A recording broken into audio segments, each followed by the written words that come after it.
They do definitely an SEC first team player.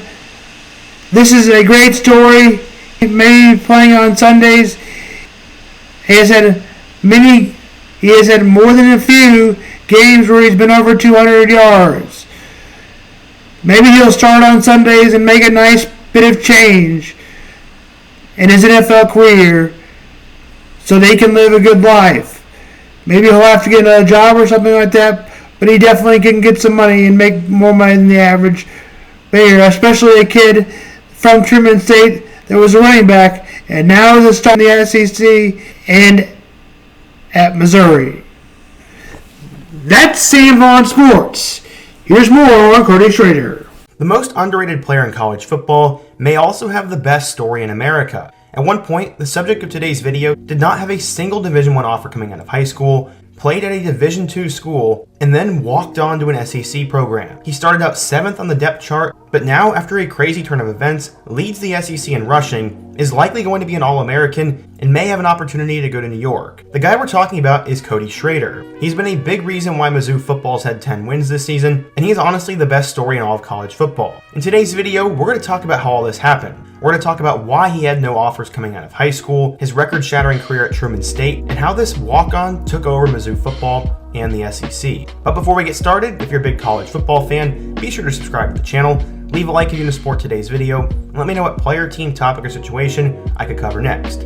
Now let's get started and talk about the insane rise of Cody Schrader. Real quickly, I want to get to know more of you guys, so if you have a future video topic, are a Mizzou fan, or just want to talk college football, be sure to go over and follow my Instagram, as I'm pretty active over there, and we'll be happy to answer you guys.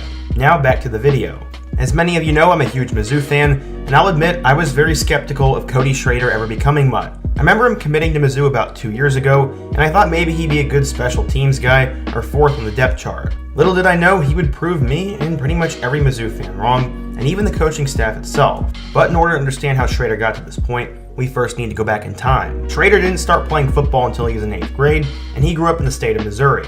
Because he was smaller, he did not meet the initial weight requirements to play running back, but it didn't stop him. He said, quote, "I finally got to run the ball one time, and I think my first carry went for 70 yards with one shoe off. I think my dad kind of realized maybe I can do this and be pretty successful at it." When he got into high school, he eventually went to Lutheran South and became one of St. Louis's best high school running backs ever. He was a two-way force and pretty much unstoppable. In total, he ran the ball 834 times for 6,759 yards, and he also did damage in the air. He caught 53 passes for 659 yards, had 3 kickoff touchdowns, and 1 punt return as well.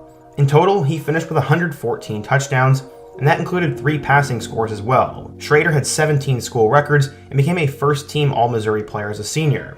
You'd think he'd be a big-time recruit, but literally no one cared. When asked, he said, quote, "That's something I've always asked myself. If I really had to guess, I guess I never was the biggest, fastest, or strongest player." At the time, his efforts did yield offers from Ole Miss and Missouri State, but both only wanted him as a preferred walk-on. Another school about 2 hours down the road didn't seem to care at all, the University of Missouri. Without any sort of real opportunity, he made a decision that would change both his life and the trajectory of his future program, Truman State. He decided he'd go over to Kirksville and play for them. Truman State's head coach, Greg Nesbitt, found a diamond in the rough, but apparently the coaching staff wasn't even sold on him. Some thought he could make it, some thought he couldn't, and to many he didn't pass the eye test. But at the end of the day, they gave him a chance.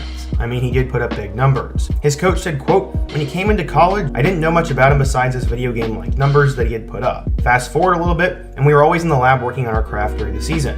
I walked in his room once and noticed it said, 'Own the Harlan Hill.' That's basically the Heisman Award for the Division II. The guy was always motivated, and from every article and everything I've ever heard, he's one of the hardest working players in all of football. He was always putting more work in than everybody else and was striving to be the absolute best. He had a board on his room with all his goals, and he seemingly has achieved all of them. At Truman State, he ended up having a dominating career. He redshirted in 2018, but would burst onto the scene in 2019. He ended up finishing with 850 all-purpose yards and was named to the All-Great Lakes Valley Conference second team. In 2020, his campaign was only shortened to 4 games, but he did have over 400 yards and 7 touchdowns in those appearances. 2021 is when Schrader would burst onto the national scene, as eventually he would lead all of Division II with 2,074 rushing yards and 24 touchdowns. His total yardage and touchdowns both ranked second all-time in Truman State, and apparently he led all of college football in rushing. His performance not only put Division II schools on notice, but it also gave him enough insurance that he actually decided to enter his name into the transfer portal. He was hoping for an opportunity to play at a higher level, and eventually, 20 days after entering, he had made his selection. He decided to walk on to the Mizzou football program. Based on what I've heard on TV, Elijah Drinkwitz was actually talked to by a booster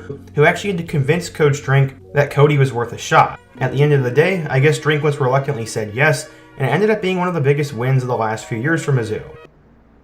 In the Conference USA, 2 conference championships tonight. New Mexico State leads Liberty 14-7. Liberty's ball in the second quarter. Oregon and Washington tonight in the Pac-12 championship. 5 versus 3 and a chance at the playoff opportunity for sure for the Washington Huskies and maybe for the Oregon Ducks. Oregon is number 5. Bo Nix is a player to watch out for at the quarterback position. In the first game, he had over 300 yards plus, and Michael Pence also had 380 plus. Bo Irving had over, in the running back game, Bo Irving had, and Troy Franklin had 154 yards on 8 catches, and Trez Johnson had 71. And for the Huskies, who came out on top on the receiving side, Romeo Ordonez, 128, Jalen Pork, 118 for Washington. That's Sam Vaughan Sports. This is Sam Vaughan. Have a good night. Late night on sports.